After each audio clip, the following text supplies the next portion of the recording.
Let's talk about Salah. Do you think Salah is unfairly treated in terms of the whole diving debate? You know, he does get pinned on that a lot.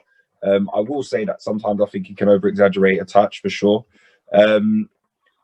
Or do you think that's just the modern day game now? Do you think that's just the way football is? I mean, I look at the Salah incident, not Salah incident, the Mane incident, you know, and the penalty with Kyle Walker. I personally didn't think it was enough for Mane to go down, but do you think players will just buy fouls now and just buy penalties because they can? And because they can, and even if it's not in their moral makeup, they have to. Because the manager said, "Why have you not gone down there?" Why? Like Harry Kane's very clever at it. Have you seen the one against Adam Lallana? That's kind of genius. Like he didn't even look like he done it, and obviously he's the darling of English football, so they're not really going to home in on him. But when you think about it, when you think about it, Salah's doing what Salah needs to do for his football club. I don't genuinely don't think that. He exaggerates sometimes, and yeah, some of them, like them really flamboyant ones, they're ridiculous. But if you touch him in the area, then it's going to be a penalty. I mean, use your common sense now. You just have to leave him, and you can't do that. So you have to get close to him, and it's all about what happened way before that, getting in position to be in the right place to stop yourself having to overstretch.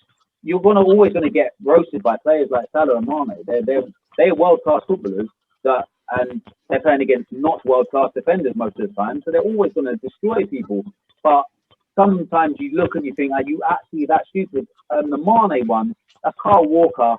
He's not done a massive amount, Mane, has he, to get in that position, a little shimmy of the shoulder, and he's going through. He's going towards the byline, I would say. He's not going to crack a shot in from there. He may put it across the face of goal.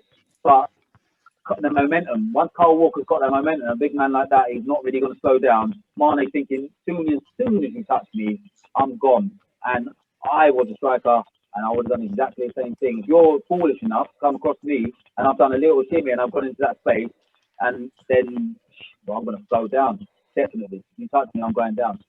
No, I think you make a good point there. I think my thing is, you look at the two incidents in that game. So you look at Sterling, who had, again, it was a similar foul, but he stayed on his feet until he got into the box, and then obviously the momentum did take him down, but wasn't rewarded a free kick or anything. And for me, I felt that Sterling's one was probably more of a foul. Yeah. I suppose that's where the frustration comes with the inconsistency of it, you know, because Kyle Walker's punished for that because it's in the penalty box, and maybe that, you know, obviously Mane goes down a little bit easier, so to speak. Sterling stays on his feet and doesn't get the free kick, and ultimately they kind of go and end up nearly scoring and go and score from that. So it's a tough one for refs to make that decision. But you know, for me, I think the modern game has gone that way now, where it is you have to buy your fouls and your free kicks, because if you do try and be honest, you're not rewarded for being honest. Correct. Yeah. And with the Sterling one, Sterling would have went down if the ball would have got a little bit further away from him. He thought, I could get the ball here, and then he's not gone down, and that was a foul. He nudged him in the back. It's a foul, definitely a foul. And the ref didn't give it, and then they've gone up the other end, and that was a penalty in my opinion. But because we're not talking about the game 10, 15 years ago, we're talking about this game. And this game here, if you touch someone in the area, it's a penalty. Like, they just fall over. And that's just, that's going to happen. I've seen Salah do it several times, and I've thought, as a striker, genius. Well done. You felt him. As you've gone like that, you realise he's going to launch for that, just touch it and fall over. Why wouldn't you do it? You were just going to get a free goal, basically. And the money in the game and the pressure from the fans, and it's a form of cheating, but not. It's a form of a skill in a way. I know it sounds funny that it's a skill, but it is a skill. I think it has become that. I agree with you. I think it has become a skill now.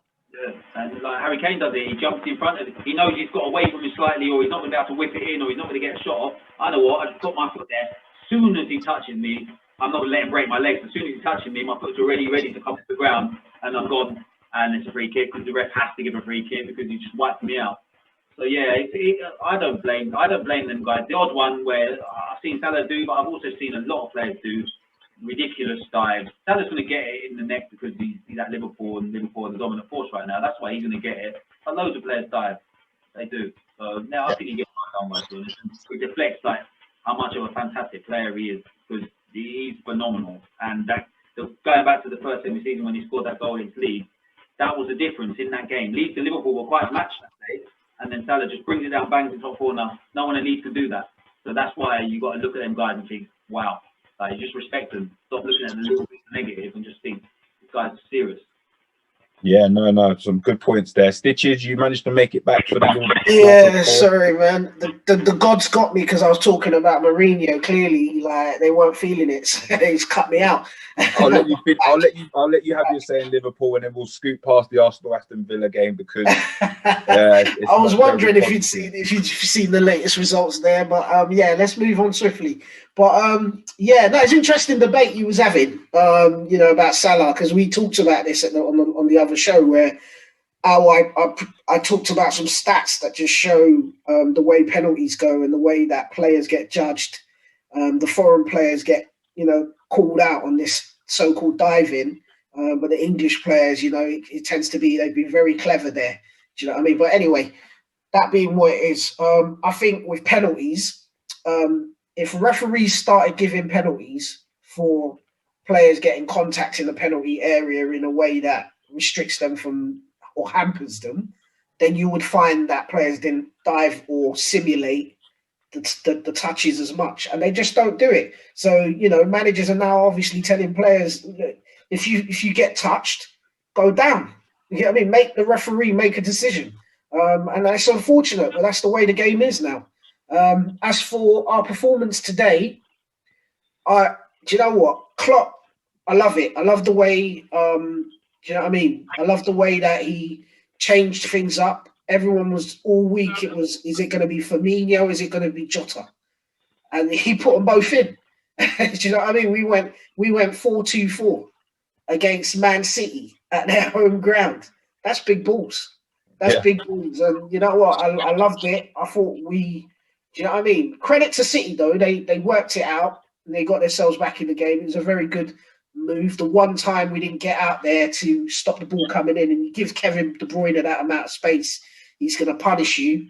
And as soon as that ball went in the area and it got a touch off Gomez, and they went to VAR, I instantly knew it was going to be a penalty. I knew it was going to be a penalty, and you wouldn't expect him to miss that. But I'll take that at this stage because we're 5 points ahead of them at this time. They got a game in hand, but you know, I still think it's going to be a race between us and them.